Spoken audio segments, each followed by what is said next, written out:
Test 1 2, test 1 2.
Okay.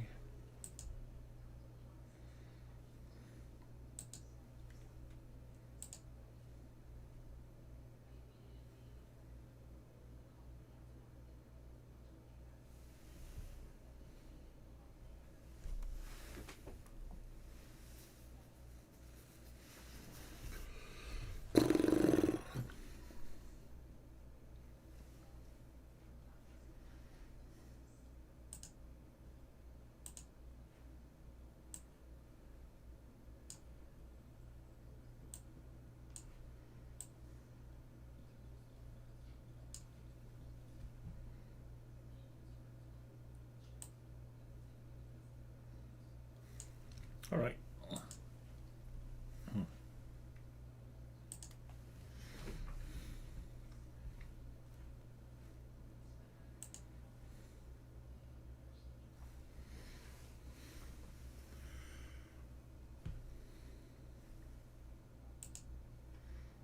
Hi everyone, I'm Stephen Downs and welcome to another installment of Ethics, Analytics, and the Duty of Care. Today I'm going to record two videos, one right after the other. So if you're watching, all you'll need to do is reload. If you're watching in the activity center, just when I stop the one video and start the next, you'll just reload the video, reload the web page, I should say. I'm doing this because I want to keep the videos at least reasonably short. If otherwise we're going to have another long marathon video, and I don't think anyone wants that. This video is about getting a feel for the subject, and my intent with this particular video is to get us in a space where we're able to grasp some of the subtleties and nuance of the subject that we're tackling. It's not an easy subject, and that's why I want to be able to do that.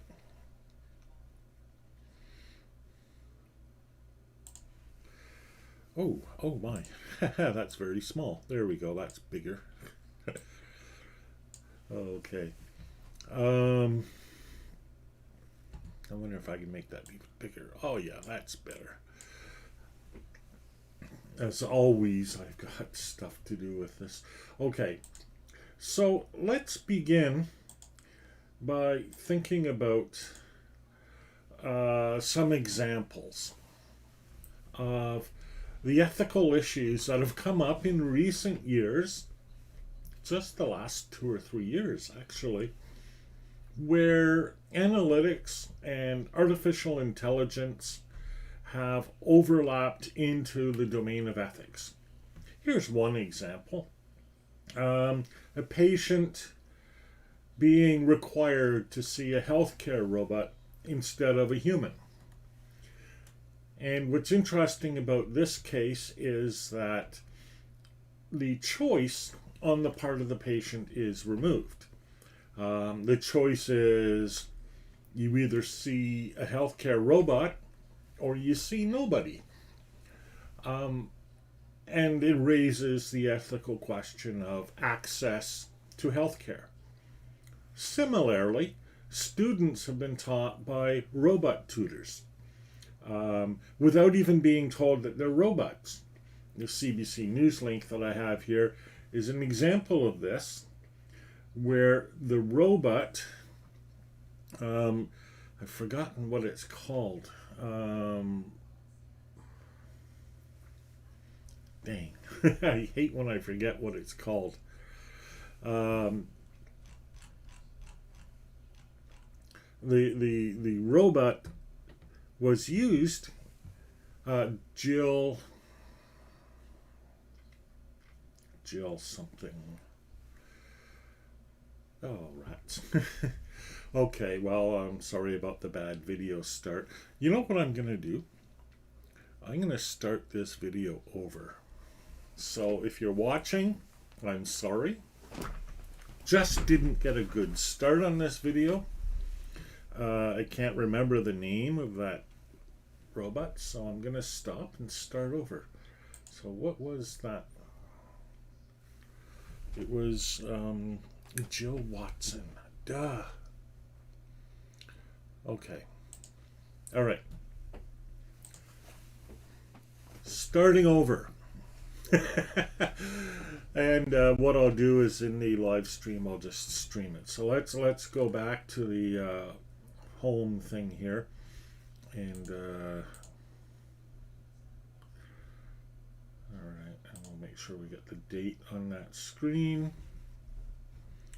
All right, and we have the sizing properly, and I'm gonna have to, okay, all right. Hi, Mark. Joe Watson, yeah. It's unfortunate that the streaming video is behind like that. Yeah, Joe Watson is a machine, so they learned.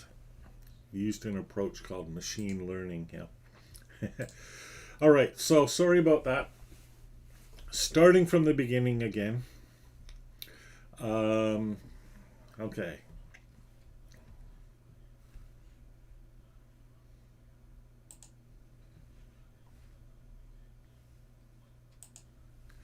Hi everyone, I'm Stephen Downs.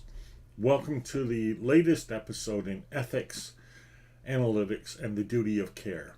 Today we're looking at ethics and analytics, and the purpose of this video is to give us a feel for the subject of ethics and analytics.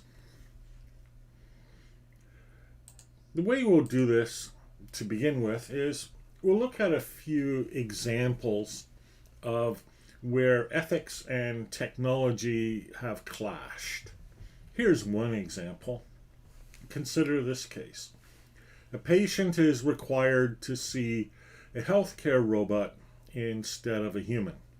And what's interesting about this case is that it's not simply a choice that's made by the patient, but rather it's a requirement. So the element of choice is removed. They can either see the healthcare robot or they see nobody. And the ethical question here that's raised, I think, is a question of access. The same sort of thing can happen in education. If you look up robot tutors on Google, you will see dozens and dozens of results.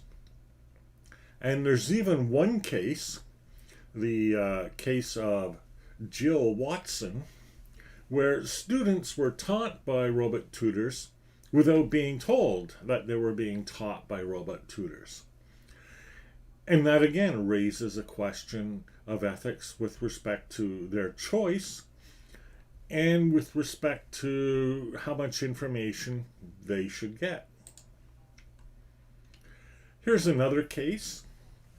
A little while back, Google revealed something called Project Nightingale, where they were accused, after they were accused of secretly gathering personal health records. This is reminiscent of the Cambridge Analytica scandal for Facebook, where again, records were secretly gathered and used for research purposes. Now, Google also offers a classroom application, and it's relevant to ask, are they secretly gathering classroom records? Are they not so secretly gathering classroom records? And what are the ethical implications of this? Should they tell people? Should they do it at all? Here's another example. Analytics data is being used to adjust health insurance rates.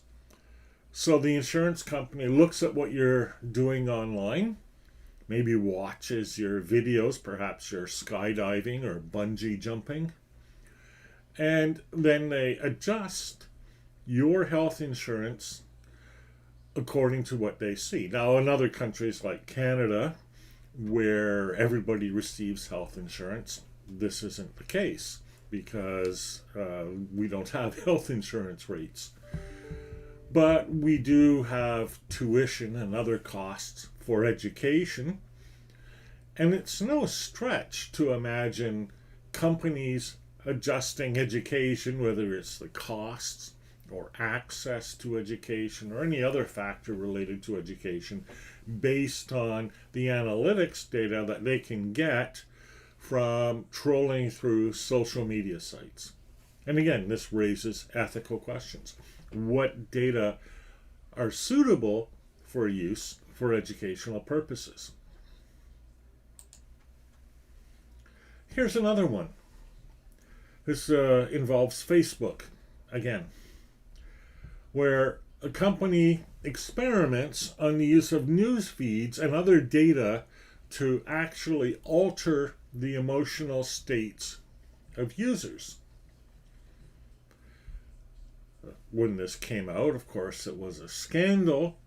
But what if we know ahead of time that companies are doing this? And what if ahead of time we're able to identify beneficial purposes for this?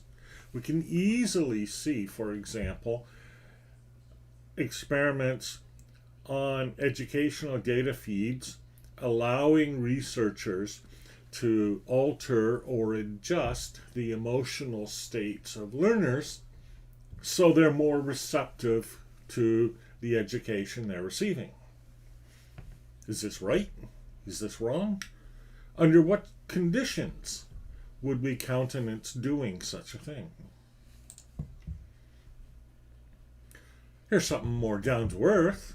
A cafe in Delhi using facial recognition software to bill its customers. There are a number of stories like this in the media. Stores where you no longer have to go through a checkout. They just use cameras and watch what you take off the shelf and put in your bag and then charge you for it based on things like facial recognition. School districts have been using facial recognition for some time now. The most ostensive purpose of this is using it for security purposes. The US has a problem with school shootings, and as a result, they're screening everybody who comes into the school. Is this ethical? It's certainly a good purpose, right? Charging people for what they take, preventing violence. But is facial recognition the software to do this?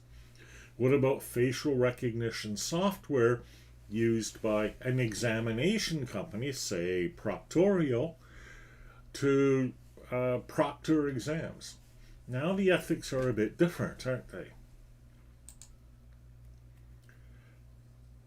And sometimes it's not the use of the technology, but the refusal to use the technology. In many cases, physicians, because of religious reasons, perhaps, have refused to apply certain technologies on the grounds of ethics. Some of them may even be life-saving technologies. We've certainly heard of cases where physicians don't want to perform certain operations, don't want to perform blood transfusions, don't want to perform transplants on people who have already had COVID. Educators may also refuse to use learning analytics for similar reasons. If an educator believes, for example, that video proctoring is ethically wrong, they may refuse to use it. Is the educator ethically right in such a case? Well, let's take that another step further. Some technology companies are refusing to provide services to customers that they believe are ethically wrong. That was a case with Google Cloud Services, for example. They may decline a contract to an abusive government or agency. They may put their finger on the scale, if you will, to, for example, equalize error rates across protected classes of people. There's all kinds of practices that a company may take based on the ethics of actions undertaken by other people, and specifically their clients. And are the companies ethically entitled to do this? Is it up to the company to decide on the ethics of a certain action? I recall in the most recent federal election, we had a political candidate here in Canada who was flagged by Twitter for posting what they thought, Twitter thought, was a misleading or misrepresentative video. It was an advertisement, and it was saying that the other candidate held a certain position. And Twitter said, no, they did not, and they flagged the video. It's very arguable that the candidate did hold that position, and that Twitter was wrong. And let's suppose that they were wrong. Is it up to Twitter to apply ethical standards, Twitter, an American company, to apply ethical standards to politicians running in a Canadian election? It's a good question. So what do all these cases have in common? Well, there are a number of things that they all have in common. And this will define the scope of our study. First of all, and most obviously, all of these are cases where the company or individual or government or institution uses advanced computing applications and learning analytics, which we'll call analytics just for brevity. Um, and they may vary, and we'll talk in a later video about the types and applications of these technologies, but that's what they all involve. They're instances of this intersection between advanced computing technology and ethics. And they raise similar questions. In each case, the specific question is different, but the questions overlap in the sense of asking how we address these practices, whether these practices are ethically acceptable, what would constitute ethically acceptable in educational circumstances and in wider circumstances, and on what basis should we decide one way or another. These cases also aren't simply cases of individual ethics. They aren't simply cases of, is this company doing the right thing or the wrong thing? Is that person doing the right thing or the wrong thing? These are all cases where the use of analytics, artificial intelligence, data gathering, and the rest of the infrastructure that supports all of this may be pushing society as a whole in a direction that we're uncomfortable with. And we sometimes label this, for example, the surveillance society, or the data society, the information society. And these terms suggest that the fabric of society is changing as a result of the ethical decisions or the unethical decisions that we are making with respect to this new technology. There's also the sense in which there may be misuse or deliberate harm caused by the people who use these technologies. Sacha Baron Cohen, who many people know better as Borat, argued recently that the platforms created by Facebook, Google, Twitter, and others constitute the greatest propaganda machine in history. Recently, in testimony before a committee, a Facebook whistleblower argued that it's not the informational content of the disinformation that Facebook produces that's the problem. Rather, it's the algorithm itself. The use of these particular technologies for the purpose of nothing more than making money. And that there's a structural problem here. Either way, we're looking at not simply ethical lapses, but deliberate harms that are being inflicted on society, either by individuals, by companies, or by the overall structure of the system that we've put together collectively. And finally, these technologies are a lot like people. And I mean that in the most literal sense. These technologies are either already able to perform tasks that humans have traditionally performed, and we'll look at some of those in some future segments of this course, or they're potentially able to do so.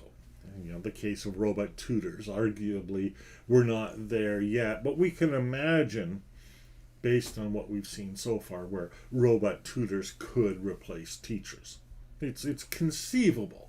It might be technically impossible, I don't know, but it's conceivable.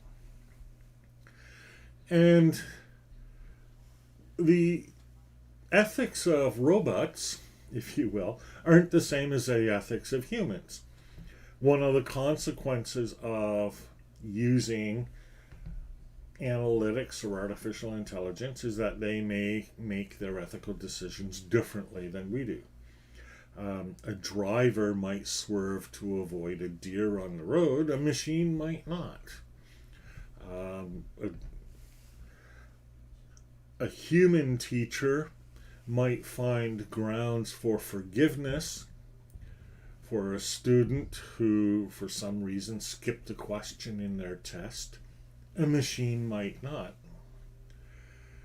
And so the replacement of humans by intelligent machines poses a whole class of ethical questions. And they kind of break into, I would say, two categories. One is, what were the ethics that the humans applied in these cases?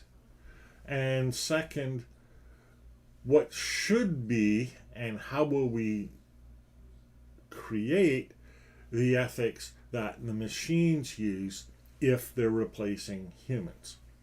And of course, there's a third question overall.